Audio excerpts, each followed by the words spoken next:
கருணாநிதி, விஜயகாந்தை தொடர்ந்து தமிழக காங்கிரஸ் தலைவர் இளங்கோவனை சந்தித்த டிராபிக் ராமசாமி ஆர்கே நகர் இடைத்தேர்தலில் தனக்கு ஆதரவு அளிக்க கேட்டுக் கொண்டார்.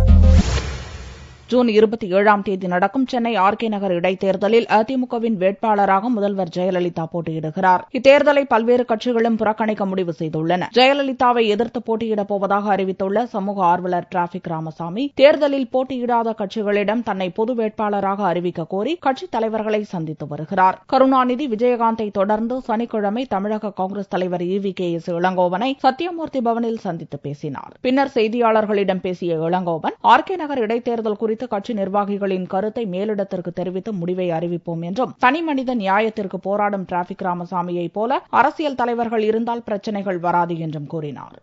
தனி ஒரு மனிதனாக இருந்து நியாயத்திற்காக போராடுகின்ற அவரை போல் தமிழகத்திலும் இந்தியாவிலும் அரசியல்வாதிகள் எல்லோரும் இருந்தால் இந்த நாட்டிற்கு பிரச்சனையே வராது என்று நினைக்கின்றேன். அது மட்டுமல்ல, இந்த தேர்தலை பொறுத்து மட்டுமல்ல, தமிழக அரசியல் வரலாற்றிலேயே மறக்க முடியாத ஒரு சிலரில் டிராபிக் ராமசாமியும் ஒருவர்தான்.